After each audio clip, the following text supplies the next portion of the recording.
Buenos días, jóvenes. Sí se ven, ¿no? Sí, doctora. Buenos días, doctora. Sí, doctora. Ya. Muy bien. Vamos de clases y vamos a hablar sobre una enfermedad muy importante, ¿no? Que justamente es Chagas.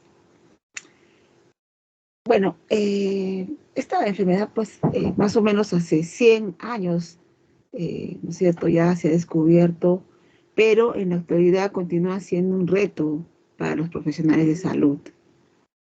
A pesar de los avances tecnológicos y los cambios sociodemográficos, han supuesto un revulsivo sin precedentes, tanto para la visibilidad de la enfermedad como para la generación de conocimiento sobre esta enfermedad, ¿no? Que se considera una de las más olvidadas, porque generalmente se la asocia con la parte socioeconómica, con la parte de pobreza, ¿no? Pero en la actualidad sabemos que esta enfermedad no solamente se encuentra en las zonas pobres, ¿no? También en las zonas rurales, sino también se encuentra en las zonas urbanas, ¿no? Entonces, esta enfermedad pues es causada por el protozoario Trypanosoma cruzi, ¿no? Y se caracteriza porque implica a muchos reservorios animales, tanto domésticos y silvestres, ¿no? En nuestro caso también selváticos. Bueno, esta enfermedad se transmite a través de un insecto vector, ¿no? Pero en este caso hay muchas especies de estos triatóminos que van a estar implicadas, ¿no? Más de 150 especies, y pues van a pasar también esta infección tanto de madres a hijos con una infección vertical, ¿no? A través de la transfusión también, del trasplante de tejidos que no han sido controlados y también por la ingesta, ¿no? de alimentos contaminados, generalmente los jugos, los zumos de frutas.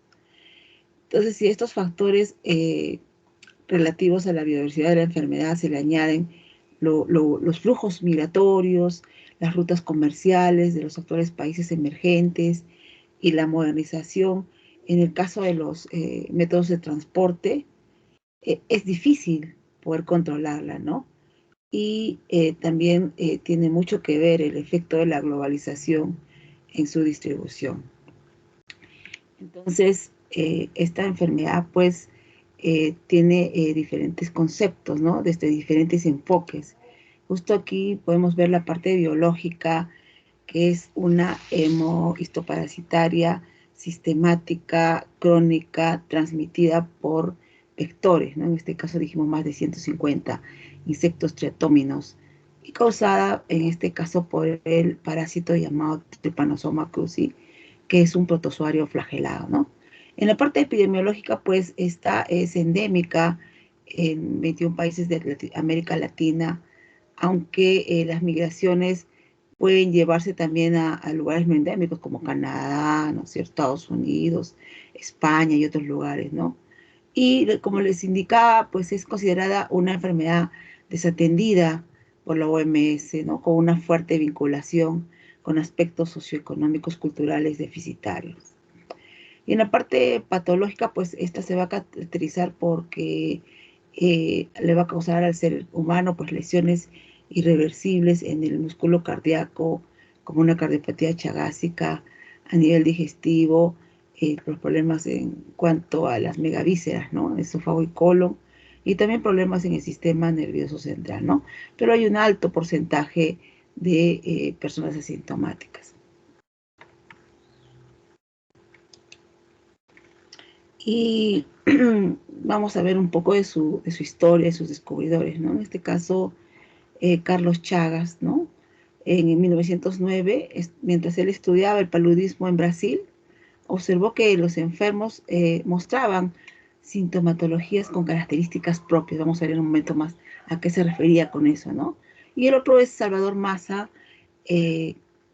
investigador argentino, que tuvo muchas contribuciones acerca de la clínica y la anatomía patológica en el caso de la etapa aguda, ¿no? Sus aportes fueron muy importantes, por eso que en algunas ocasiones se menciona, ¿no? Enfermedad de Chagas-Massa. ¿Y cuáles fueron justamente estos aportes de Carlos Chagas, pues un cuádruple descubrimiento, ¿no? Descubrió el agente etiológico, que en este caso es el Trypanosoma cruzi, al vector, ¿cierto? Uno de los vectores que es el Teratoma infestans, y a los reservorios, que en este caso podrían ser animales tanto domésticos y también silvestres, ¿no? Y en la patología clínica muy característica, en este caso, la cardiopatía chagásica. Y hablando de la taxonomía, pues, de este parásito, pues va a pertenecer al reino protista, subreino protozoa, subfilium mastigófara, familia Trypanosomatidae, género Trypanosoma, especie cruzi, ¿no? Entonces tenemos al Trypanosoma cruzi. Y conforme se han hecho las investigaciones a nivel internacional, pues se han visto, ¿no es cierto?, que en la parte genética y molecular, pues hay diferentes linajes y también unidades discretas de tipificación, ¿no?, que son del 1, 2, 3, 4, 5 y 6, ¿no?, según la región donde se dé esta infección. Y en el caso de los estadios evolutivos, pues en este caso hemos estado viendo durante estas últimas sesiones que los protozoarios en general provienen de dos estadios, ¿no?, trofozoitos y quiste, pero en esta ocasión todos son trofozoitos, ¿no? No tenemos quistes. Y tienen una estructura en común, ¿no?, que justamente lo observamos en estos tres estadios, ¿no? Uno es el amastigote, el tripomastigote sanguíneo circulante y el epimastigote, ¿no? Lo encontramos en el vector. Entonces, estos tienen pues un núcleo prominente, un núcleo grande y un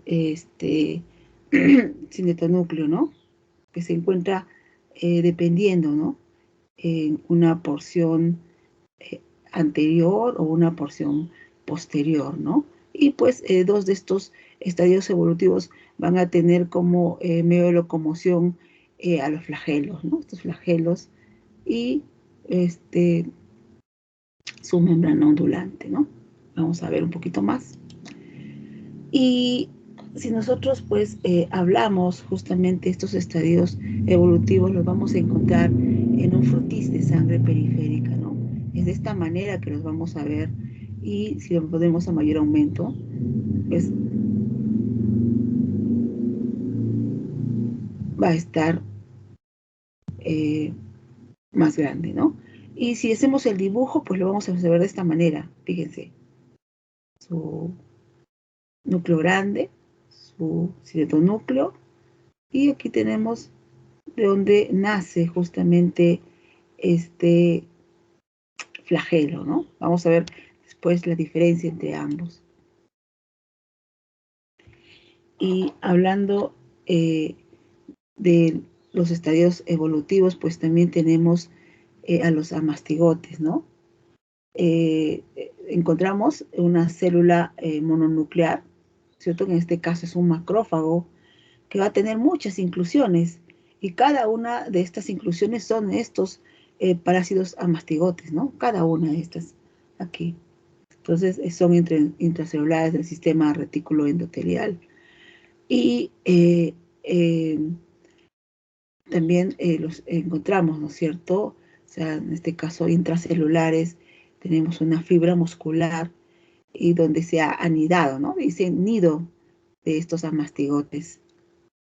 Entonces, en ambos casos se llaman pseudoquistes, ¿no? Observamos que en todo caso, es una muestra de un animal que ha sido infectado.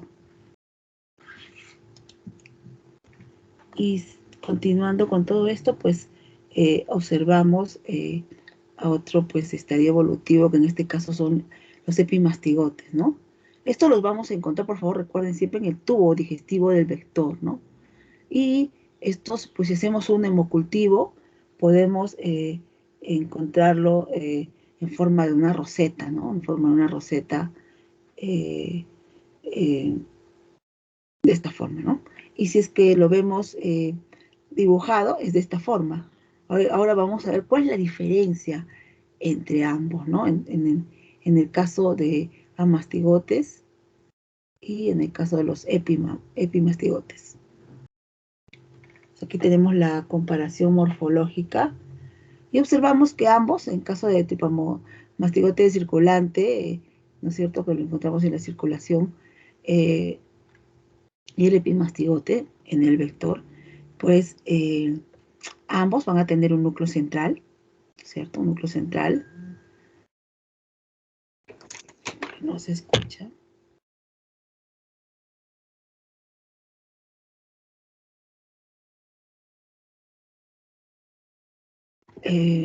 Tienen asimismo un flagelo en la parte anterior, ¿no? Esta es la parte anterior y esta es la parte posterior, ¿ya? Por favor, para poder hacer la diferenciación, ¿no? Tienen su cinetonúcleo, ¿cierto? Tienen su cinetonúcleo, pero fíjense, en el epimastigote tenemos el cinetonúcleo muy cercano al núcleo, ¿no? Y en la parte anterior. En el caso del tripomastigote circulante lo tenemos en la parte posterior, pero alejado del núcleo. Entonces, esa va a ser una de las diferencias cuando nosotros vamos a observarlo en un corte histológico, ¿no? Es la diferencia que vamos a poder ver para distinguir, ¿no?, en qué estadio evolutivo se encuentra. Entonces, asimismo tenemos su membrana, ¿no? Esta membrana ondulante, en este caso es más larga, ¿no? Es más larga. En el tripomastigote en comparación del epimastigote, ¿no? Porque ya está en la parte anterior, entonces este se inicia en la parte posterior, ¿no? Ahora, dentro de este cinetonúcleo podemos observar dos estructuras. Una que es el corpúsculo parabasal y la otra que es el blefaroplasto, ¿no? ¿Por qué es importante este blefaroplasto? Porque es en este lugar donde van a nacer los flagelos, ¿no? Entonces, todos los flagelados tienen blefaroplasto, ¿no? Y en cuanto al movimiento, podemos observar aquí, ¿no es cierto?, que la foto de la parte superior, se va a mover hacia el lado anterior, ¿no? Hacia la derecha. Así va a ser su movimiento de el epimastigote, ¿no? Muy bien. Entonces, hablar de este parásito, pues hablamos de que tiene un ciclo indirecto, ¿no? Se completa en dos hospedadores, tanto el invertebrado como el vertebrado, ¿no? El invertebrado, Triatom infestans, que es el vector, y el vertebrado, que pueden ser los humanos o en todo caso los reservorios, ¿no? Estos reservorios que son todos los animales donde el parásito se concentra y se reproduce. Algo muy importante, las aves no son reservorios, ¿no? Ellos van a ser refractarios a esta infección. Entonces, debemos recordar que, pues, en este caso, no tenemos un hospedero definitivo ni intermediario, ¿no? Debido a que el parásito no realiza reproducción sexual en ninguno de los hospedadores, ¿no?, definitivos. Entonces, estos conceptos, tanto hospedador definitivo e intermediario, se aplican solamente al protozoario que realiza la reproducción sexual y asexual, ¿no es cierto? Entonces, aquí solo hablamos de invertebrado y vertebrado, ¿ya? ¿Y cómo es que se da el ciclo biológico? Bueno, esta imagen pues es muy didáctica, puesto que podemos identificar claramente a estos dos hospedadores, ¿no? Tanto el vector como el ser humano o los otros reservorios, ¿no? Y identifica bien el proceso, cómo es que el ser humano se va a ir infectando, y también qué pasa con el vector, ¿no? Cuando ya ha sido infectado, ¿no? Este ser humano. Entonces, ¿qué sucede inicialmente? Vamos acá. Observamos a este tiatómino picando al ser humano, ¿no? La persona picando. Entonces, este pues va a alimentarse de sangre, ¿no es cierto? Hace un repaso sanguíneo y con sus deyecciones deposita sobre la piel bajo la forma de tripromastigote metacíclico infectante, ¿no? Que va a ser este estadio evolutivo, ¿no es cierto? Entonces, sus heces, ¿no? Son sus heces en realidad, ¿no? Entonces lo pica. ¿Y cómo es que este estadio evolutivo, pues, este no va a tener, ese tripromastigote metacíclico infectante, no va a tener la capacidad de penetrar activamente la piel, ¿no? Entonces, ¿cómo es que ingresa? El parásito entra a la piel por el orificio que deja justamente la trompa al picar, ¿no es cierto? O por lesiones que nos vamos a producir porque vamos a rascarnos, ¿no es cierto? Y estas van a ser las formas a través por la cual el parásito va a ingresar a la piel y lo que va a hacer es invadir, ¿no es cierto? En este caso va a invadir las células mononucleares en la piel, ¿no es cierto? En este caso observamos acá las células de Langerhans, ¿no? Y allí dentro es que estos se van a transformar en amastigotes, ¿no? Y van a empezar a reproducirse por reproducción asexual, en este caso división binaria, hasta que estas células van a estallar, van a colapsar, ¿no? Y allí es donde se van a liberar estos tripomastigotes circulantes o sanguíneos, ¿no? Estos ciclos se repiten en estas células adyacentes a la piel, entonces se van a multiplicar y van a quedar acantonados, ¿no es cierto? Por un tiempo, mientras estos tripomastigotes circulantes van a empezar a diseminarse, ¿no es cierto? Van a estar ahí. Entonces, cuando estos, pues, bueno, se diseminan, llegan a los tejidos, ¿no es cierto? Pasan a los tejidos, allí es donde se van a anidar. Es importante que las células a las que estos, bueno, van a infectar, pues estas células tienen que ser células nucleadas, ¿no? Por eso es que el eritrocito no se contamina en este caso. Entonces tenemos acá estos tripomastigotes circulantes, ¿no es cierto? Entonces, ¿qué pasa? Tenemos a otro vector, ¿no? El vector biológico. En este caso, va también querer alimentarse, ¿no? Y va a encontrar en la sangre estos tripomastigotes circulantes, ¿no? Entonces, ¿qué va a suceder? Estos van a pasar al tubo digestivo del vector, ¿no?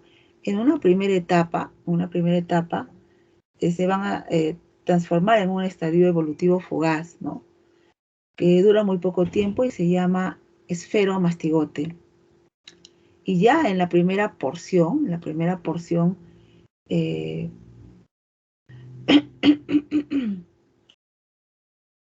del tubo digestivo del vector, ¿qué pasa? Estos se van a transformar en los epimastigotes, ¿ya? Libres y adherentes a la pared del intestino. Estos epimastigotes están libres, por cierto, van a llegar justamente a esta luz intestinal y que se van a dividir por división binaria. Van a llegar luego, ¿cierto?, a la ampolla rectal y por un proceso de la metaciclogénesis, ya se transforman en tripomastigotes metacíclicos infectantes, ¿no? Entonces, así es como se va a dar todo el ciclo. Entonces tenemos tres partes muy importantes aquí, ¿no? el mecanismo de infección,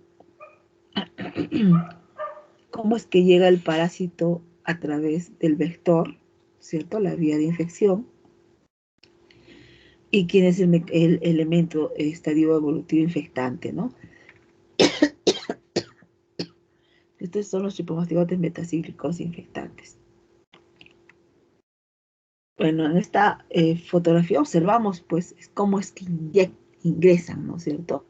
Dijimos que estos, por una picadura, ¿no es cierto?, causan una lesión, por su trompa, pues, va a ser como una forma de entrada, ¿no? Entonces, nos rascamos y también puede entrar de esa forma, ¿no? Y este va a defecar y liberar miles de tripomastigotes metacíclicos. Esto es en el caso de la piel, ¿no? Rascado o escoriación, por eso también van a ingresar este estadio evolutivo, ¿no? Y en el caso de las mucosas, en este caso la conjuntiva palpebral, ¿no es cierto? Entonces vector lo que va a hacer es picar, generalmente es nocturno, ¿no? Y en el caso de los niños, pues o también los adultos, como causa tanto escozor, van a comenzar a rascarse y por casualidad puede ingresar hacia la conjuntiva, ¿no? O en todo caso, este va a defecar en la conjuntiva.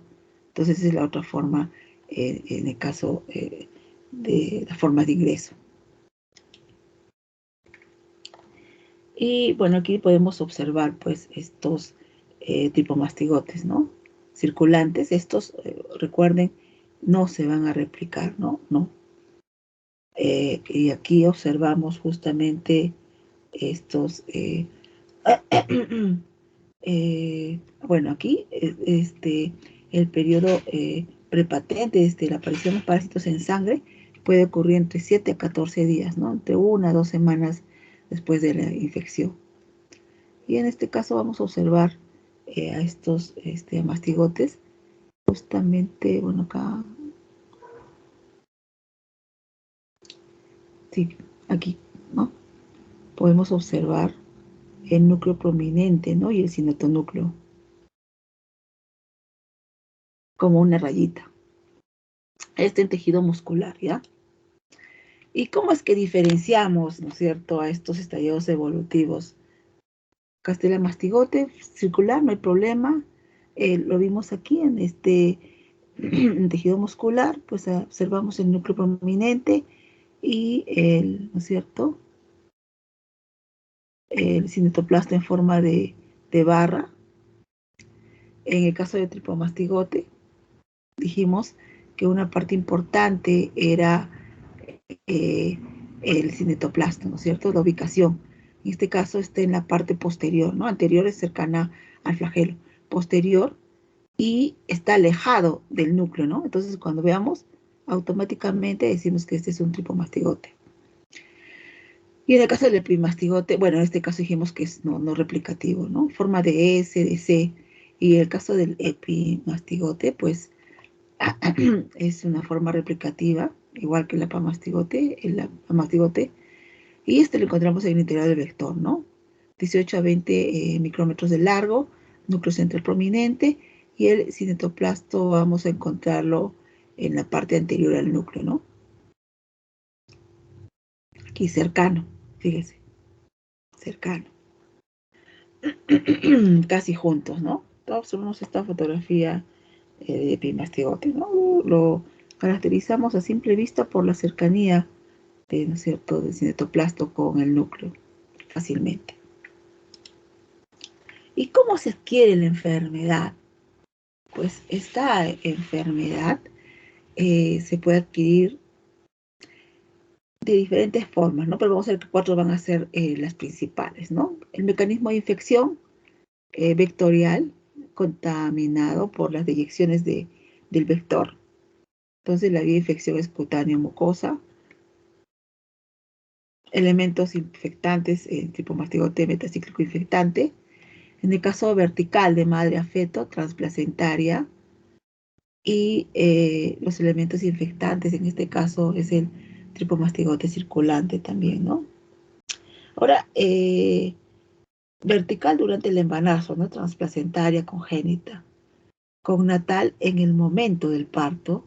Y también encontramos que nos hablan sobre la transmamaria, ¿no? A través de la leche materna, ¿no? Es lo que encontramos en la bibliografía. Ahora, también el otro mecanismo es el transfusional, ¿no? Vía de infección transfusional y elemento infectante y el tripomastigote circulante. En el caso de trasplante de órganos, es el mecanismo de infección, la vía de infección, trasplante de órganos, elemento infectante, el amastigote. Ahora, también se puede dar por ingesta accidental, ¿no? En todo caso, la vía de infección es la digestiva y el elemento infectante es el tripomastigote metacíclico infectante, ¿no? ¿Cómo así? Ahorita vamos a ver cómo se está dando esto, ¿no? Y accidentales, pues en el laboratorio, en el quirófano mucoso, cutáneo, ¿no? En este caso, epimastigotes de cultivo o tripomastigotes circulantes, ¿no?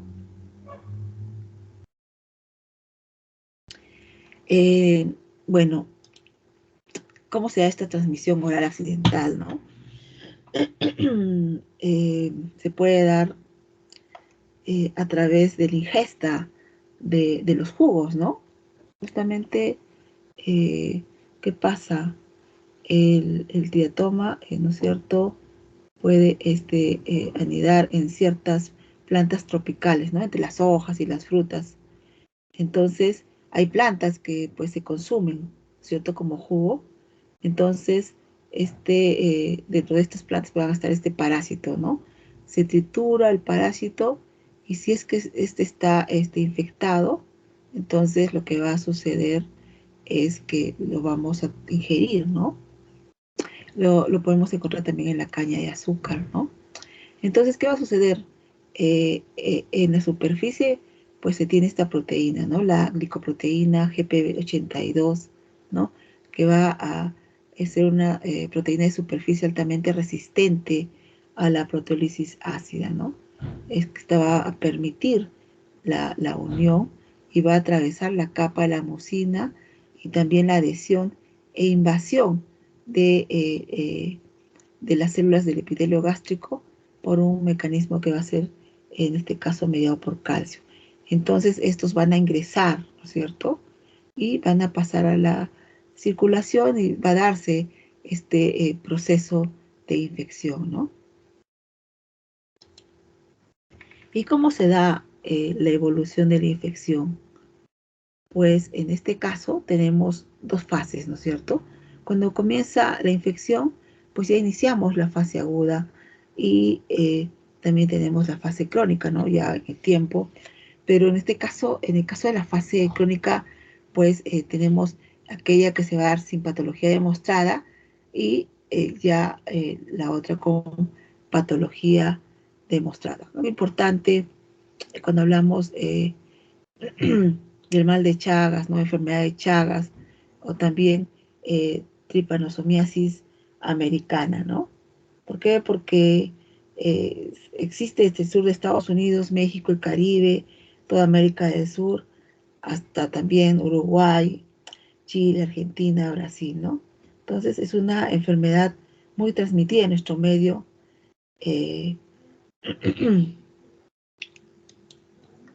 Ahora, en cuanto a la patogenia, vamos a ver, ¿no? ¿Cuál es el protagonismo de este parásito?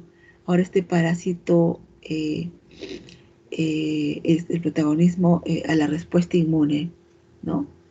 La existencia de antígenos compartidos entre el parásito y los células de la célula humana inducen a una reacción inmune cruzada, ¿no? Con la producción de anticuerpos que provocan lesión tisular por mecanismo autoinmune. Vamos a ver en un momento más eso. Y también hay un periodo genómico, ¿no? Porque actualmente se considera la enfermedad como el producto de la interacción de dos genomas altamente variables y coevolucionarios, tanto el genoma del parásito y el genoma del ser humano, ¿no?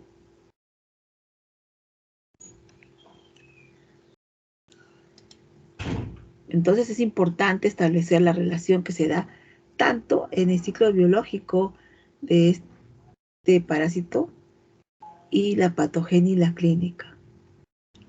Entonces, ¿qué va a pasar?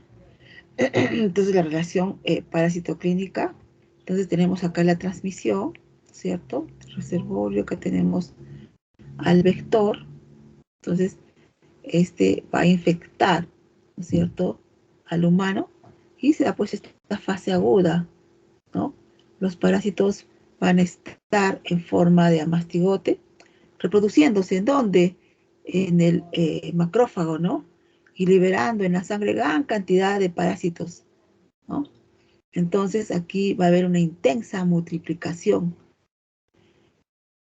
en los tejidos y justamente cuando hablábamos de los nidos, ¿no es cierto? Y va a haber una elevada parasitemia, ¿no? En la fase aguda. Entonces pasa el tiempo y se va a dar este amastigote llega a los tejidos, pasa a darse esta fase crónica, se forma el nido a mastigote y se reproduce lentamente, ¿ya? Entonces acá vamos a encontrarlo en baja cantidad en la sangre. La parasitemia también va a disminuir, ¿ya? Pero lo que va a predominar aquí es el parasitismo tisular, ¿no? En la fase crónica, ¿no?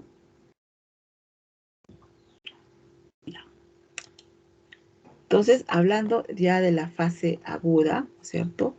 Se produce una semana después de adquirir infección, donde encontramos al parásito circulando en la sangre en gran cantidad, dijimos, ¿recuerdan? ¿Qué daño causa este parásito? Causa un daño directo, ¿no? Lisis celular en el sistema reticular endotelial, porque hay multiplicación que se da, ¿no? Entonces, lo que va a inducir es una respuesta inflamatoria local y a veces generalizada, ¿no? ¿Cuáles son las manifestaciones clínicas que se van a dar? Asintomático en un gran porcentaje, y si es que se dan algunos síntomas, pues fiebre, taquicardia, neuropatías, esplenomegalia y los edemas, ¿no? Y los signos de puerta de entrada, pues característicos van a ser el Shagoma y el signo de Romaña.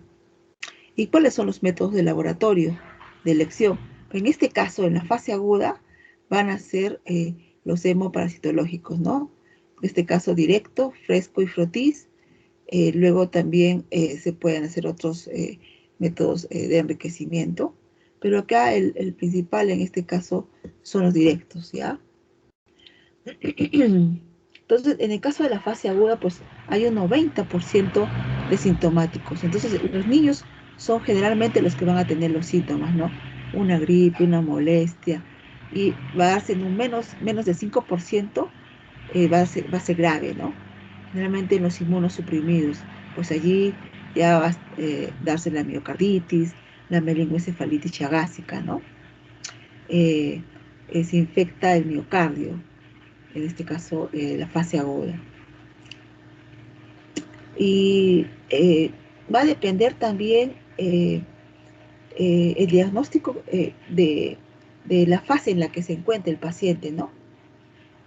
En la fase aguda, en la forma congénita y en la reactivación durante la fase crónica, fundamentalmente en situaciones de inmunosupresión, hablábamos que esta parasitemia pues era elevada, por lo que el diagnóstico se basa en la detección del parásito por métodos directos, ¿no?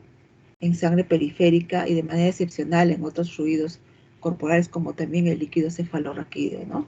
En este caso, la microscopía directa de sangre periférica en fresco permite visualizar al tripomastigote en movimiento inclusive, ¿no? Entonces podemos hacer diferentes distinciones, en este caso GIEMSA, sobre extensión periférica o gota gruesa de sangre periférica, ¿no?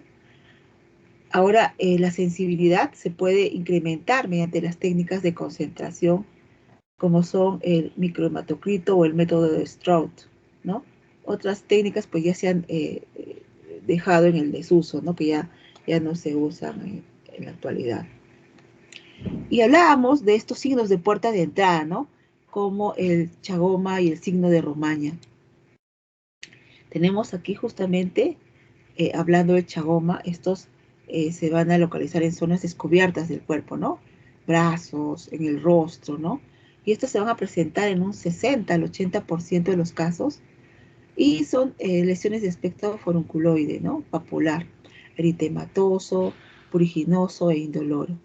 Y van a terminar con la descamación de la piel y pueden durar entre 30 a 60 días. Y el signo de Romaña, pues este va a ser un complejo oftalmoganglionar, ¿no? En este caso, la lesión de puerta de entrada es la conjuntival, ¿no? Este es indoloro, va a presentar enrojecimiento de los ojos, ¿no es cierto? Puede ser un edema unilateral, bipalpebral, ¿no es cierto? En este caso, este es característico, ¿no?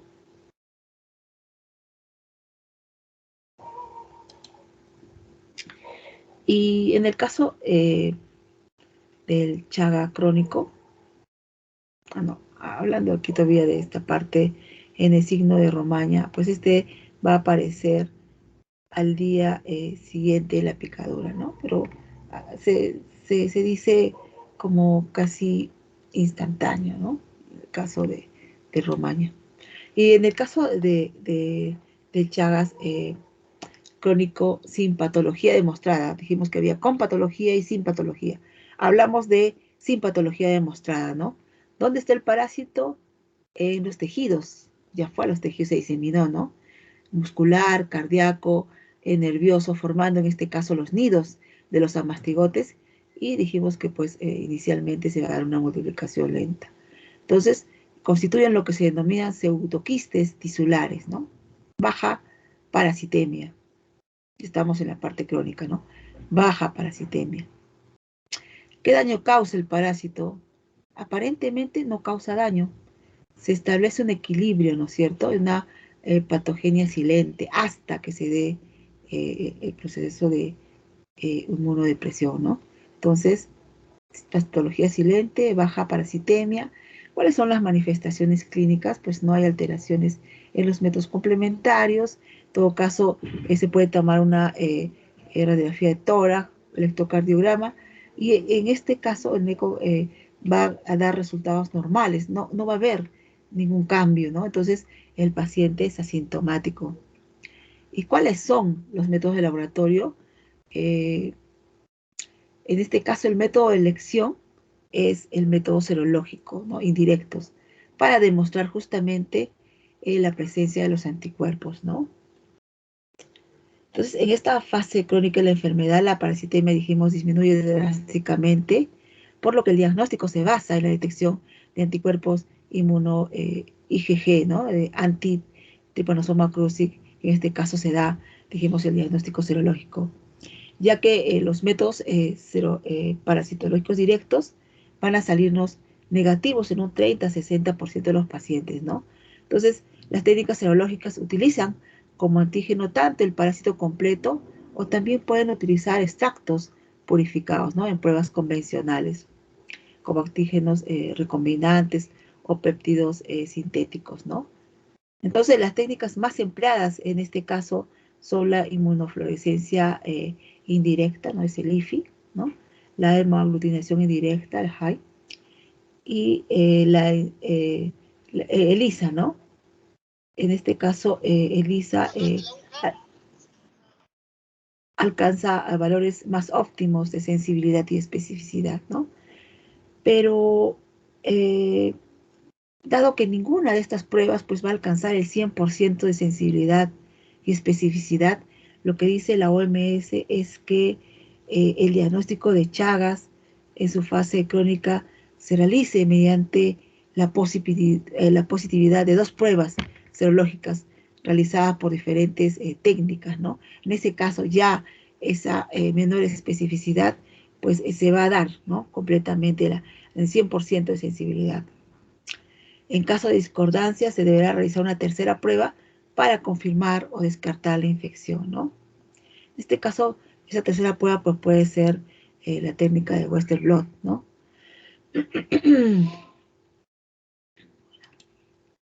Y acá tenemos ya el Chagas crónico con patología demostrada. ¿Dónde está el parásito? En los tejidos, formando los nidos de mastigotes, multiplicación lenta, pseudoquistes, ¿no? Baja parasitemia. ¿Qué daño causa? Ahí ya es diferente, ¿no? Dijimos en el anterior, no causa daño, y aquí sí. daño indirecto por la reacción inmune cruzada, autoinmunidad, alteraciones microvasculares y inervación autonómica, persistencia del tripanosoma cruzi, que va a favorecer la estimulación, ¿no es cierto?, permanente, y va a haber una patogenia mixta, ¿no? Va a haber un daño indirecto del parásito y también va a haber aquí la parte inmunológica autoinmune, ¿no? ¿Y cuáles son las manifestaciones? Aquí sin patología dijimos que no había alteraciones, asintomático en general, no alteración, ¿no? Pero aquí sí, ¿no? Cardíaca, digestiva por las megavísceras, neurológica, ya en estas pruebas que se toman ya se van a dar alteraciones, ¿no? Entonces ya es ya deja de ser asintomático para ser sintomático. ¿Y cuáles son estos dos métodos de laboratorio? ¿Cuáles son los métodos de laboratorio? Dijimos que en este caso eran los serológicos, ¿no es cierto? Y pues lo que se busca es una serología positiva.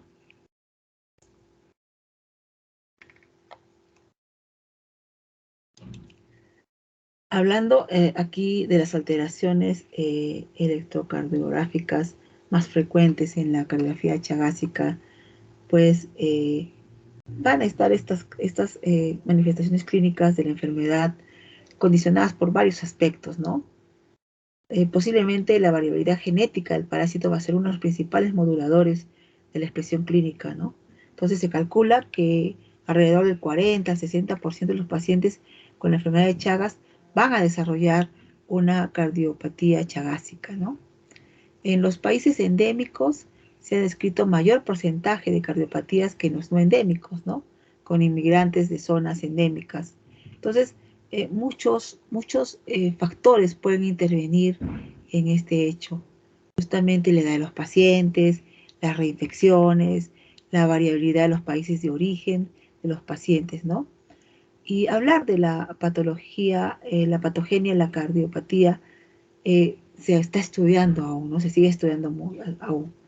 Entonces, una respuesta inmunológica descontrolada y el constante daño indirecto del parásito van a producir un daño microvascular en los miocardiocitos, en el tejido nervioso, que termina causando trastornos del ritmo, zonas de fibrosis y dilataciones cardíacas, ¿no? Entonces, dijimos aquí que el principal hallazgo de la cardiopatía chagásica son los trastornos justamente electrocardiográficos, tales como un hemibloqueo anterior o posterior, bloqueo de rama derecha o bloqueo de rama izquierda, bloqueos auriculoventriculares, alteración, ¿no? Presencia de ondas Q anómalas, bradicardias, bajo voltaje, ¿no? También en el sistema QRS, arritmias, ¿no? Y otras alteraciones también que se pueden dar, aunque menos frecuentes, pero son mucho más graves, ¿no? Entre ellas se pueden también ver las taquicardias ventriculares, ¿no? Sostenidas y no sostenidas, y la fibrilación auricular.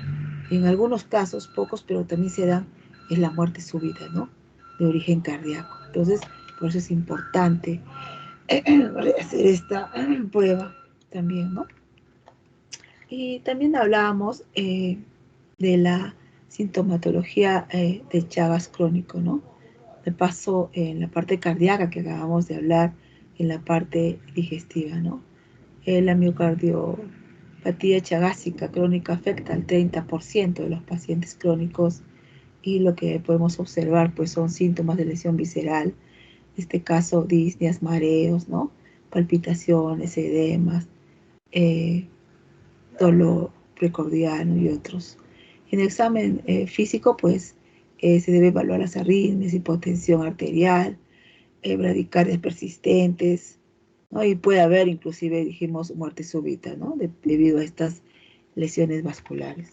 Y la parte digestiva, pues, en este caso, puede llegar al 10% de los crónicos, ¿no? Y afecta sobre todo al esófago, ¿no? Hablando de megavísceras, ¿no? Megaesófago y el colon con megacolon, ¿no? Alteraciones del sistema nervioso autónomo, donde van a producirse problemas en cuanto a no se va a dar una disfunción peristáltica, ¿no? Síntomas de lesión visceral, dolor, disfagia, constipación, ¿no? Antecedentes del fecaloma. Entonces, observamos acá justamente estas megavísceras, ¿no? Cardíaca, la cardiomegalia, vamos a presentar la digestiva, ¿no? Es el megaesófago, el megacolo, ¿no? Como es que lo podemos observar.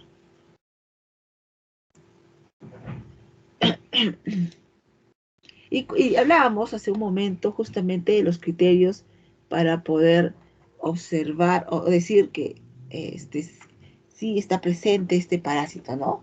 Hablábamos de la sensibilidad de los métodos. En todo caso, el método parasitológico pues va a tener un 100% de sensibilidad. Justamente se va a dar en la fase aguda, porque allí justamente se da una alta parasitemia y una disminución en el caso de los anticuerpos, ¿no? Tenemos acá en la incubación, infección, incubación, ya sea la fase aguda. Y cuando ya sea la fase crónica, pues disminuye, ¿no? ¿Por qué? Porque esta ya va a estar en tejidos. Aquí estaba en sangre, ¿no? Una elevada, ¿no es cierto? Anticuerpos, en este caso, en la parte serológica podemos obtener un 80%, ¿no? No como en la parte parasitológica que es 100%. Entonces, aquí necesitamos esa dupla serológica, ¿recuerdan? Dos técnicas y si fallan, una tercera técnica, ¿no? Para decir que llegamos justamente al 100% de sensibilidad.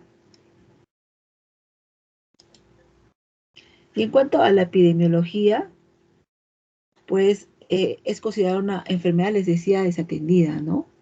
Con una firme vinculación con aspectos socioeconómicos culturales deficitarios. Y pues la encontramos endémica en 21 países de América Latina, ¿no? Fíjense, Chavas, todos estos países, pero ya esto se ha elevado, hay de otros países también, ¿no? Estados Unidos, Canadá. Entonces, hay 15 millones de personas afectadas, 12.000 muertes al año y es la segunda en prevalencia y mortalidad después de la malaria, ¿no? En el Perú, las zonas endémicas incluyen ciertas regiones de Arequipa, Moquegua, Cajamarca, ¿no? Cusco, Menor, ¿no es cierto? Y algo importante es que justamente en estas zonas, pues, hay viviendas de adobe o carrizo, ¿no? Que lo que va a hacer es favorecer la presencia y proliferación del vector. Fíjese, aquí lo tenemos, ¿no? Justamente en estos lugares donde no se ha hecho un tarrajeo adecuado, no se ha cerrado, ¿no? Encontramos estos huecos, puede decirse, ¿no? Entonces, el estadio infectante para el vector, el tripomastigote sanguíneo, para el humano, el tripomastigote metacíclico, ¿no? Hablábamos de reservorios, en el caso de los reservorios, pues tenemos perros, gatos, cerdos, en el caso de domésticos, ¿no? En el Perú, pues el cuy también es un reservorio importante, ¿no? Entonces, encontramos 120 especies de triatóminos en el mundo. Los géneros más importantes, pues van a ser Triatoma, Rhodnius, Pantrongylius, ¿no? Y el principal en este caso es el Triatoma infestans. Estos van a ser hematófagos obligados y van a presentar hábitos nocturnos. Por eso cuando estamos durmiendo y nos levantamos, tenemos el ojo hinchado, ¿no? La cara hinchada. Entonces, en nuestro país, pues lo conocemos como chirimar. Países Simbax, la que es el nombre que le ponga, ¿no? Entonces, es principalmente domiciliario. Tienen predilección grietas de las paredes o en los techos de las habitaciones, ¿no? A ver si me falta mucho porque tengo clases. Bueno, vamos a tratar de verlo rápido esto. Los mecanismos de infección, pues vimos vectorial, contaminativo por deyecciones, vertical de mal de afecto, transfusional, trasplante de órganos, ingesta accidental. Hablábamos también de la parte accidental en laboratorios y quirófanos y cómo se dan estas medidas preventivas. Pues a la prevención de la transmisión vectorial, ¿no es cierto?, con fumigaciones, controles de la lucha ofensiva acá, ¿no? Y tratar de que cuando nuestra casa, pues, de pronto es de sillar, pues no hayan, digamos, lugares donde puedan estar ocultos estos vectores, ¿no? Y en el caso de la transmisión vertical, pues sus controles médicos de la gestante, los controles serológicos también, ¿no? Y estas medidas importantes, ¿no? Prevención de la transmisión transfusional y de trasplantes de órganos, controles serológicos en los donantes, es algo importante, ¿no? Y prevención en las transmisiones accidentales, lavado de frutas, es importante, ¿no? Dijimos que el acai, pues también tiene muchos problemas porque este es un jugo, ¿no? En nuestro país, pues, se ha dicho que en el jugo de caña, ¿no? Y las normas de bioseguridad son importantes, ¿no?, para estos accidentes de laboratorio. Y tenemos que el tratamiento va a ser el dexnidazol y también el nifurtimox, ¿no?, que va a ser, son las drogas usadas, ¿no?, de predilección, ¿no? Generalmente el primero, el dexnidazol, pues, de 5 a 7 miligramos por kilogramo por día por 30 a 60 días, y en niños 10 miligramos por kilogramos por día, ¿no? En este caso, ese es un medicamento otorgado por el gobierno. Y el nifurtimox, de 8 a 10 miligramos por kilogramo por día por 90 días, en niños de 10 a 20 miligramos por kilogramo por día, también por 90 días. Entonces tenemos justamente estos dos medicamentos que van a eliminar el parásito, sobre todo cuando hablamos de sangre, ¿no? Entonces es importante saber que existe esta enfermedad, ¿no? Sobre todo en nuestra región, la región Arequipa, ¿no? Para poder hacer el diagnóstico, o si encontramos, pues, en nuestra casa, en la casa de familiar, pues, hacer las denuncias para que vengan a revisar, ¿no?, si es que es, y hacer la desinfección, ¿no?, para que no haya ningún problema. Pues en nuestra, en la región, en la parte de salud, tenemos justamente un departamento que se encarga, ¿no?, de todo lo que es Chagas, ¿no?, y siempre están viendo y haciendo los controles para poder erradicar esto, ¿no? Entonces, chicos, nos quedamos en esta parte y tenía una pregunta que la vamos a hacer en la siguiente clase, y eso es todo. La pregunta la hacemos en la siguiente sesión. Esta partecita. Les decía que esta era una enfermedad muy desatendida, ¿no? Porque dice justamente en un informe clínico por Eduardo Galeano, nos dice: no estalla como las bombas, ni suena como los tiros, como el hambre mata callado, como el hambre mata a los callados, a los que viven condenados al silencio y mueren condenados al olvido. Tragedia que no suena, enfermos que no pagan, enfermedad que no vende. El mal de Chagas no es negocio que atraiga a la industria farmacéutica, ni es tema que interese a los políticos ni a los periodistas. Elige a las víctimas en el pobrerío, las muerde y lentamente, poquito a poco, va acabando con ellas. Sus víctimas no tienen derechos ni dinero para comprar los derechos, pero no tienen, ¿no? Ni siquiera tienen el derecho de saber de qué mueren. Es una frase muy reflexiva, ¿no?, que nos habla justamente de que se desatiende a esta enfermedad, se ha desatendido a esta enfermedad por parte de los gobiernos, y pues como no da mucho, digamos, en la parte económica, pues las farmacéuticas pues no invierten, ¿no?, para hacer su estudio.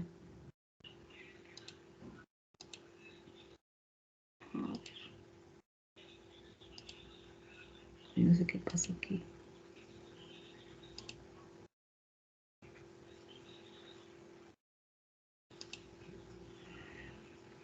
Ya, jóvenes, les quería indicar